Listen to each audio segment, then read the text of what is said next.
Once upon a time in the charming village of Uro, there lived a woman named Kachi. Kachi was truly remarkable, known for creating the most beautiful clothes in the entire village. Her creations were loved by everyone. They were as colorful as rainbows after a summer rain. But Kachi was special for more than just her talents. She had a kind heart and always greeted others with a radiant smile, warm and bright like the sun. Kachi had 3 daughters, each as lovely as the clothes she made. She adored them more than anything in the world and always dressed them in the finest, most beautiful dresses.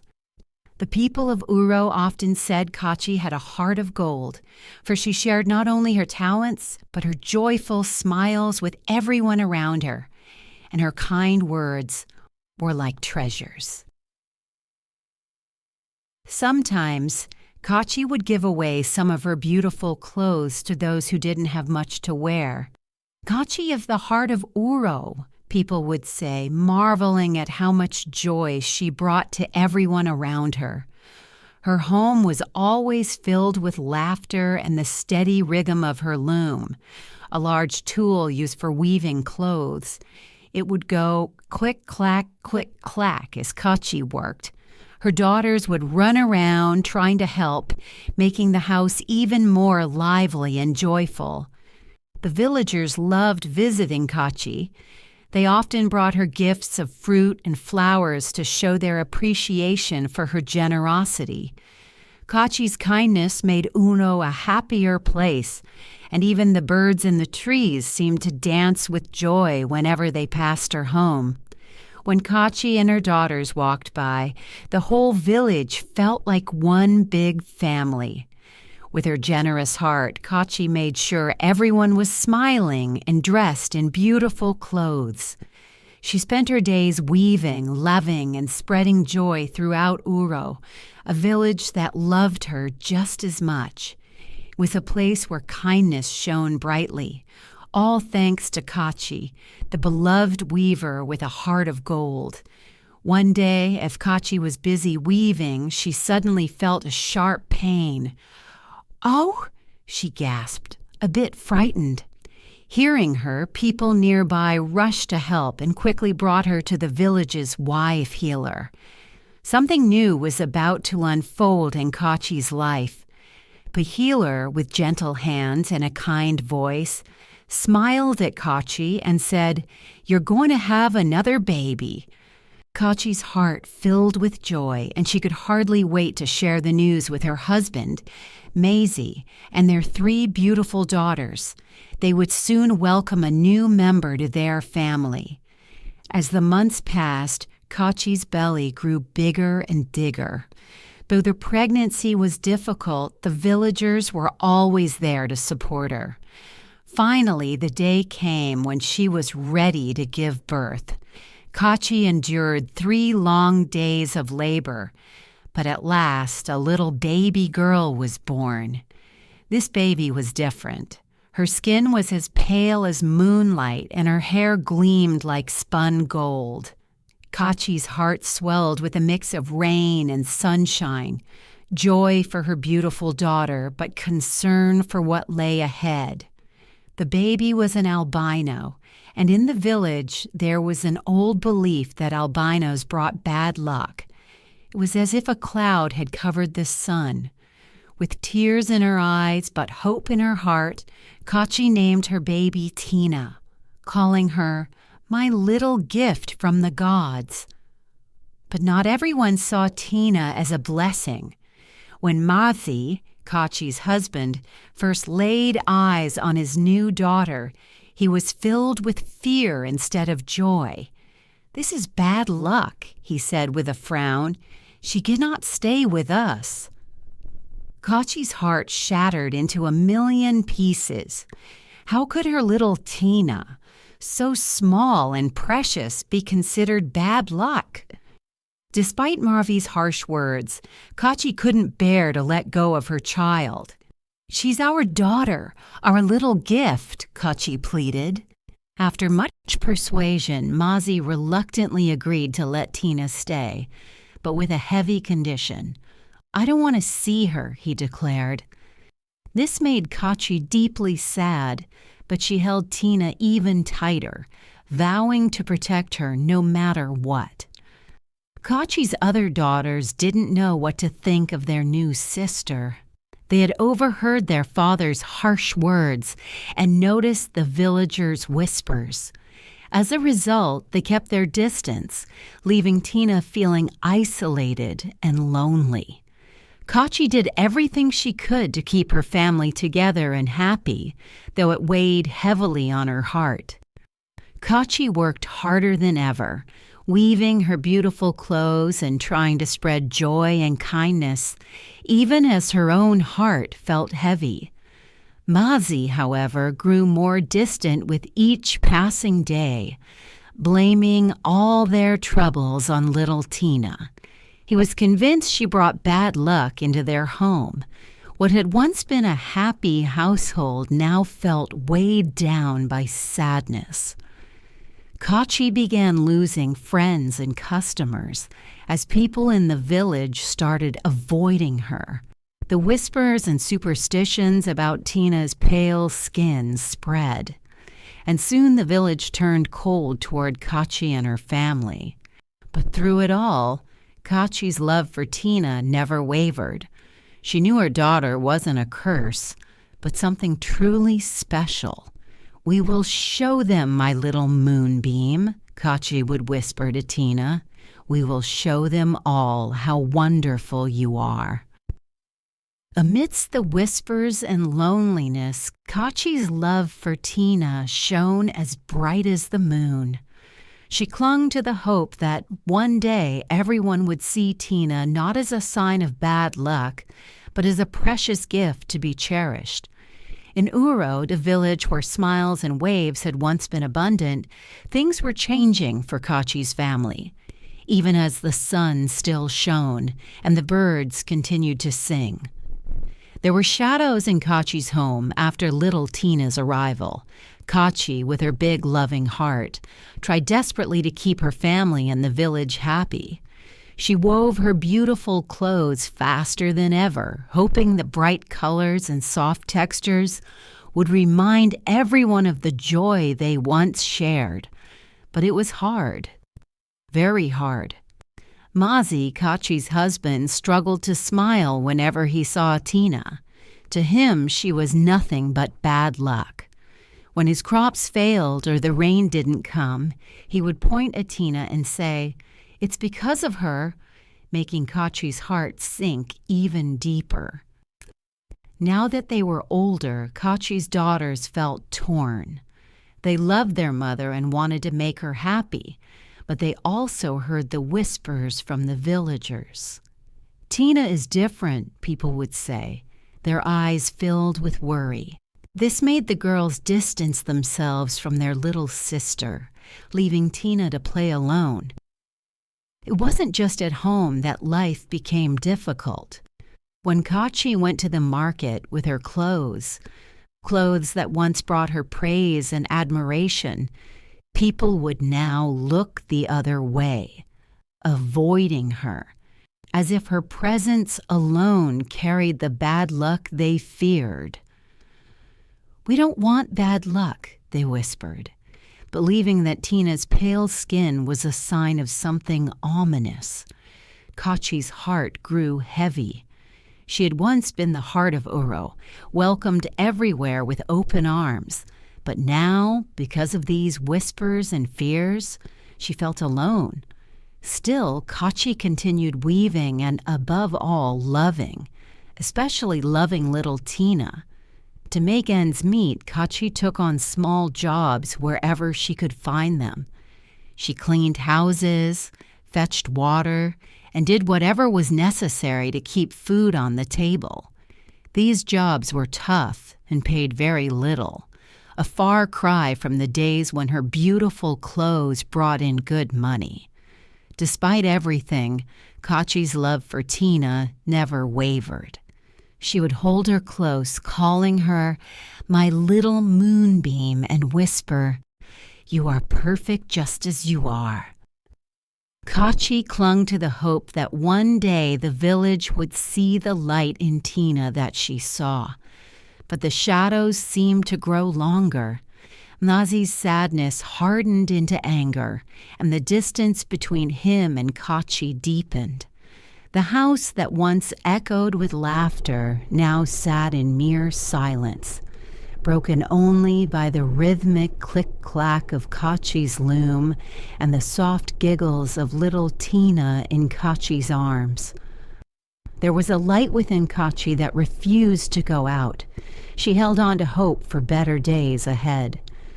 "We will find our way through these shadows," she whispered into the night, her eyes filled with tears but her spirit unbroken. For Tina, for all of us. As the sun rose and set over the village of Uro, Tina, the little girl with skin as pale as the moon, grew taller. No longer the tiny baby who had stirred so much controversy, she blossomed into a beautiful young girl with eyes that sparkled like stars and a smile that could brighten the darkest room. But even as Tina grew, the whispers didn't cease. "There goes the girl," people would say, pointing and no longer bothering to whisper. Tina heard the remarks, but tried to keep her smile, just as her mother Kachi had taught her. Kachi watched her daughter with a mix of pride and sadness. She was proud of Tina's kindness and intelligence, but heartbroken over how lonely Tina felt. Tina's sisters, now older, still kept their distance, more attuned to the village's fears than to their mother's pleas for love and acceptance. Mazi, Tina's father, spoke less and less. He worked on his farm from sunrise to sunset, seeking refuge in the fields to escape the home that reminded him of what he believed was his misfortune. At night, the house was filled with an eerie silence, punctuated only by the rhythmic click-clack of Kachi's loom and Tina's quiet attempts to stay cheerful. Mazi would glance at Tina and then quickly look away, as though afraid of what he might feel. Tina tried to make friends, but it was difficult. When she went to fetch water, other children would run to their mothers, calling out, "Come here, don't go nearer." Their voices were filled with unwarranted fear, whispering and pointing fingers, accusing her of being bad luck. Tina's heart ached, but she would gather her water and head home, tears streaming down her face.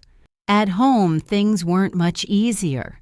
Her siblings, who should have been her friends, kept their distance, afraid of being seen as unlucky themselves.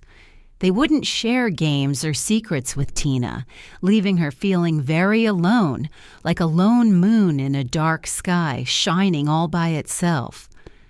Despite the loneliness, Tina learned to weave from Kachi.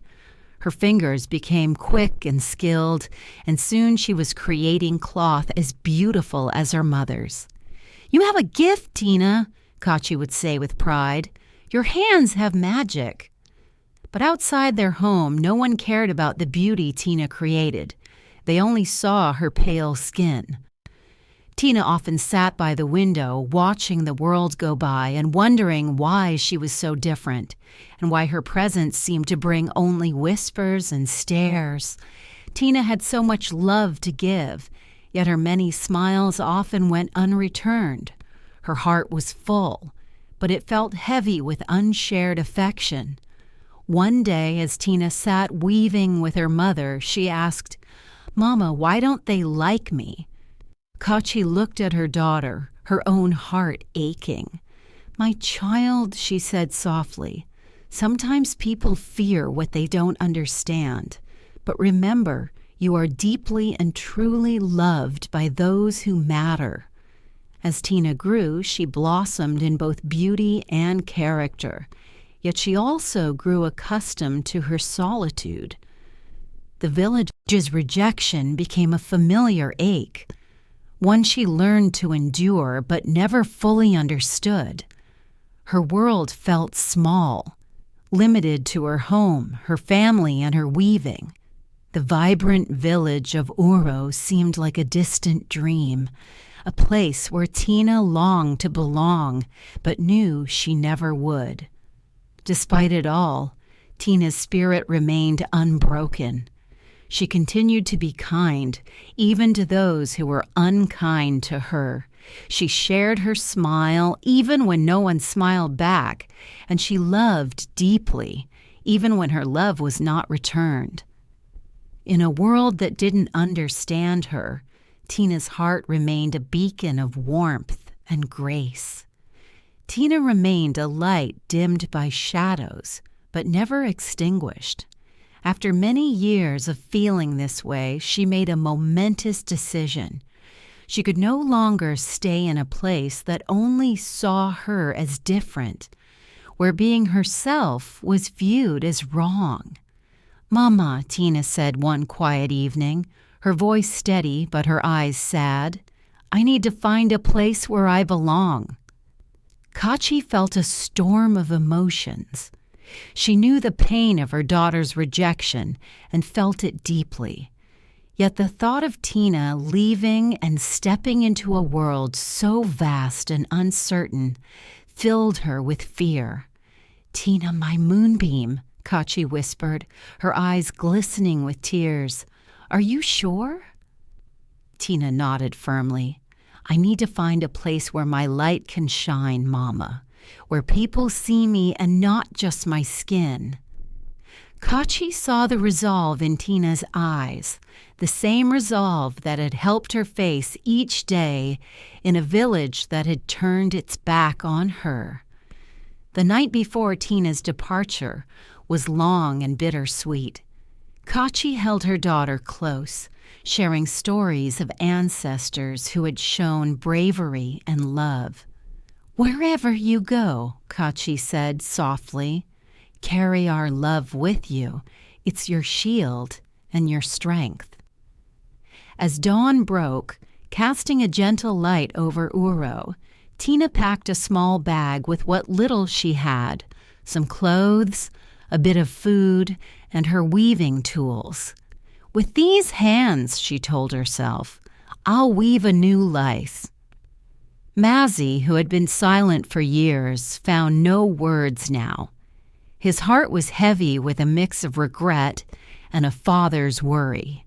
Tina's sisters watched from a distance, their emotions a tangled web they couldn't yet understand.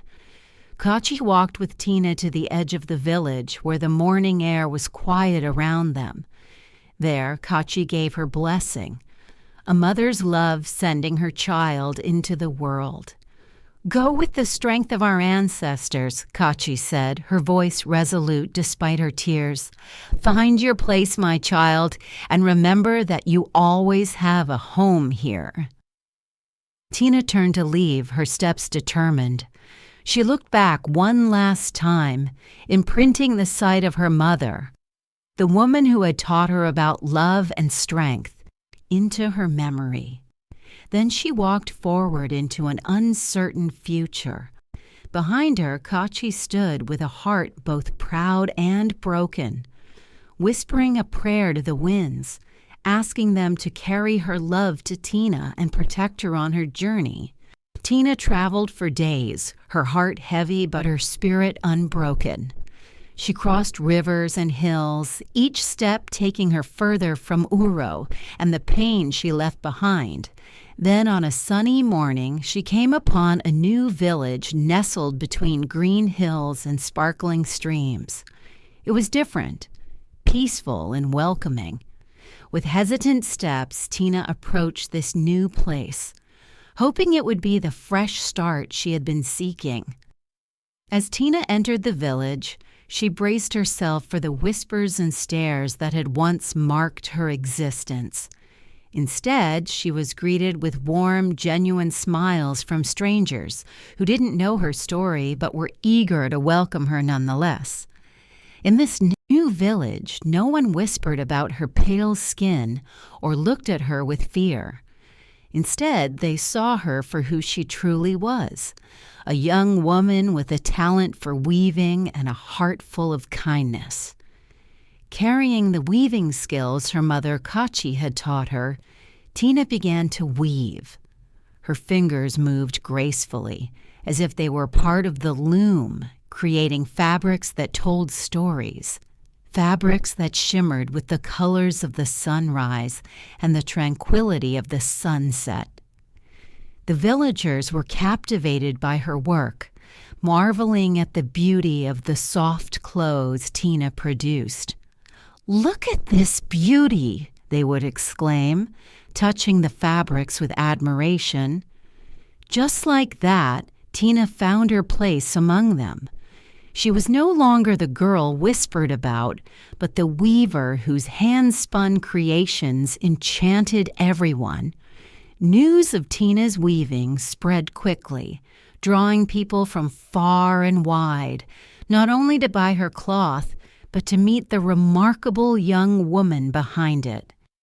Tina, who had once been shunned for being different, found herself embraced by her new community.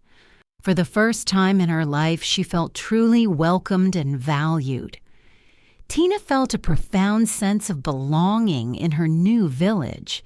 She was invited to dinners, celebrations, and with each passing day, her circle of friends grew. They didn't see Tina the albino. They saw Tina the weaver, the friend, the cherished member of their community. With her success came a deep, fulfilling joy that Tina had never known.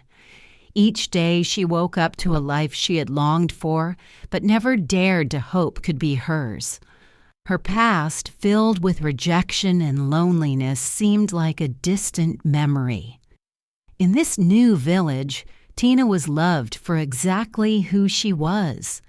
As her reputation grew, so did her business. Tina's fabrics became sought after far and wide, and her little home became a beacon of laughter and light. She used her success to help others, honoring her mother's lessons of kindness and generosity. Tina was known not just for her weaving, but for her big heart. One day, as Tina wove under the shade of a large tree, she realized something profound. She had found her place in the world, not by changing who she was, but by living her truth among these people who embraced her.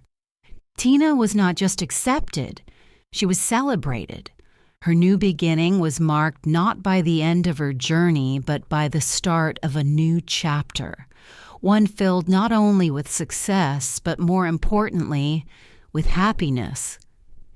In this village, Tina discovered that the greatest success of all was finding a place where she could be herself, unapologetically and freely. As the seasons changed and Tina's life blossomed in her new home, something magical happened. Among those who admired her work and spirit was Prince Carey, the son of the village chief. Prince Carey was known for his kindness and wisdom, and he was beloved by all. Having heard tales of Tina's exquisite weavings and even more remarkable heart, Prince Carey visited her stall under the pretense of buying cloth. Yet upon meeting her, he felt an immediate sense of something special about Tina. Their conversation began with weaving, but soon delved into life, dreams, and hopes. Tina found in Prince Carey a kindred spirit, someone who saw the world not just as it was, but as it could be. And Prince Carey saw in Tina a strength and grace that resonated deeply with him. Prince Carey had never encountered such a deep and true love, built on respect and shared dreams. One day, under the very tree where Tina had realized she had found her place, Prince Carey asked her to be his wife. He didn't see a weaver or an albino. He saw Tina, the woman who had captured his heart. With you, I see a future that is bright and beautiful, he said. Overcome with joy, Tina accepted. Her heart, once heavy with sorrow, now soared with love. Before their wedding, Prince Carey asked Tina if there was anything she wished to do. Tina knew it was time to face her past. She needed to return to Uro, not for validation, but to close the chapter that had once defined her. Before our wedding ceremony, Tina said, my lovely mother must be aware of and bless our marriage. Prince Carey, understanding Tina's need, supported her decision with unwavering commitment. Then one bright morning, Tina set out to fulfill her wish, carrying with her the hope of bringing closure to her past and honoring her mother's blessing. With Prince Carey by her side, Tina decided it was time to revisit Uro. As they arrived, the village seemed unchanged, but Tina felt transformed.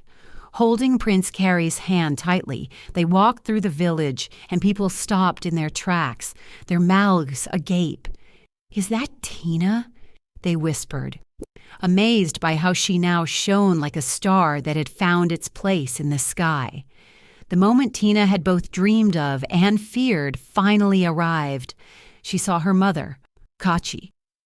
Tears filled their eyes as they embraced, a hug that conveyed everything.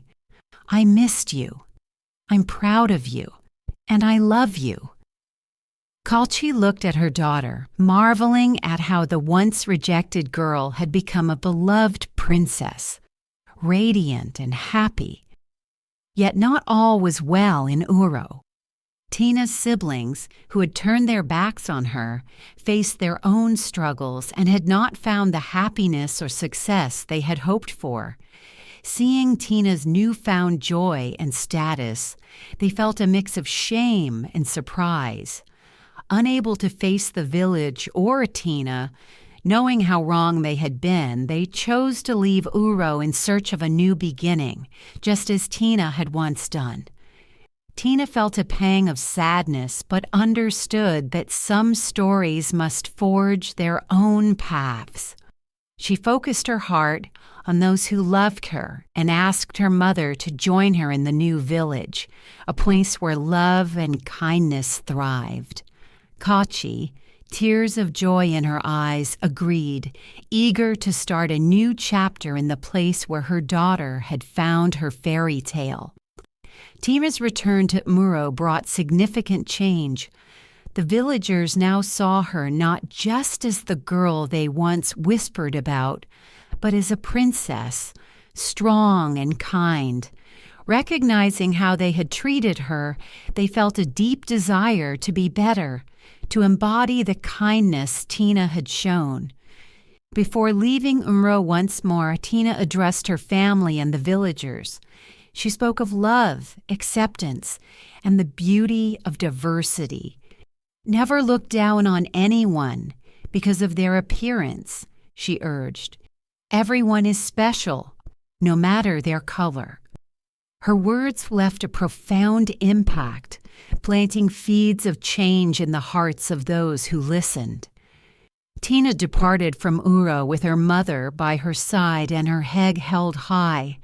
She returned as a princess, but more importantly, she demonstrated that kindness prevails, love heals, and everyone deserves a chance to shine, regardless of their origins or appearance. Tina's story was more than just a fairy tale. It was a profound lesson in love, acceptance, and the magic of second chances. As Timur and Kachi journeyed back to a new home, they looked forward to the future with hope and excitement. Tina, now a princess, continued to weave not only beautiful cloth, but also a life brimming with love, acceptance, and the joy of truly being seen. Her story, a testament to the power of forgiveness and the beauty of diversity, served as a guiding light for both her old village and her new one. The moral of Tina's tale spread far and wide. Never judge anyone by their appearance, for everyone is special regardless of their color. This lesson transformed not only a family and a village, but all who heard her story, reminding everyone of the value of acceptance, love, and the strength to forgive. I hope you enjoyed the story.